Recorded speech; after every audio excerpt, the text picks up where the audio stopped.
কি তোমরাও কি আমার মতন চাইনিজ পাগলু? তাহলে তোমাদের জন্য আজকের এই ভিডিওটা কিন্তু একটা হিডেন জেম নিয়ে চলে এসেছি, যেটা হচ্ছে কলকাতার স্প্ল্যানেটের মতন জায়গায় রয়েছে এই এত সুন্দর একটা কোজি রেস্টুরেন্ট। এখানে কিন্তু সিটিং অ্যারেঞ্জমেন্ট 10 থেকে 20 জনের হোক বা দুজনের কোজি একটা ডাইনিং হোক, তোমরা কিন্তু যে কোনো ভাবে এদের অসাধারণ টেস্টি খাবার, তার সাথে একটা স্লো মিউজিক অ্যান্ড ড্রিঙ্কসও থাকবে, সেগুলো এনজয় করে নিতেই পারো।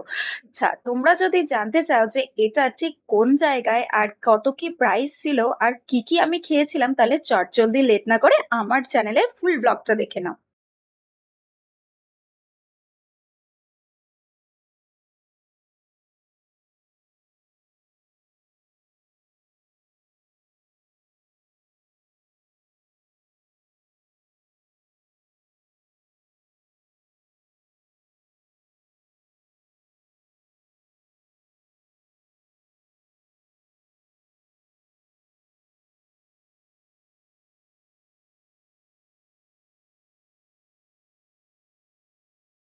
তাই ওনাদের মেনু থেকে আমি দুটো স্পেশাল মেনু চুজ করে নিয়েছিলাম। তার মধ্যে প্রথম হচ্ছে মুঘলিয়ান চিকেন, যেটা সুইট অ্যান্ড সাওয়ার টাইপের ছিল, যেহেতু আমি খুব একটা বেশি ঝাল খেতে পারি না সেই জন্য।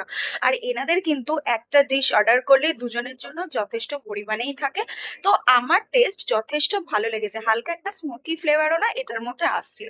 অ্যান্ড প্লিজ, আমি না একটু হাত দিয়ে খাওয়া পাবলিক, তো যাই হোক বাইরে বেরোলে রেস্টুরেন্টে গেলে যেহেতু আমাকে একটুখানি মানে কি বলবো, চামচ ইউজ করে খেতে হয়, তো প্লিজ আমাকে জাজ করো না, ওকে? আর আমি তো দারুণ গান শুনতে শুনতে দারুণ ভাইবস নিয়ে নাচতে নাচতে খাচ্ছিলাম, এত ভালো টেস্ট লেগেছে। তারপরেই ছিল কিন্তু সেজওয়ান হট নুডলস। এটার মধ্যে মিক্স ছিল, মানে সব রকমের চিকেন, প্রন, এগ সবই ছিল। আর এটা কিন্তু প্রচন্ড স্পাইসি ছিল, মানে আমি যেটুকুনি স্পাইসি খাই তার থেকে অনেক বেশি স্পাইসি ছিল। তো চলো, আজকে ব্লগটা বেশি কন্টিনিউ করতে পারবো না, কজ আমি গেছিলাম আমার এক্স কালিগের সাথে, যার সাথে আমার প্রচুর গসিপ আর প্রচুর গল্প করার ছিল। আর বেরোতে বেরোতে বৃষ্টিও স্টার্ট হয়ে গেছিল। তো চলো, দেখা হচ্ছে নেক্সট ব্লগে। আজকের মতন টাটা। আর হ্যাঁ, তোমরা কমেন্ট করে কিন্তু জানাতে ভুলো না আমার মতন কাদের চাইনিজ পছন্দ।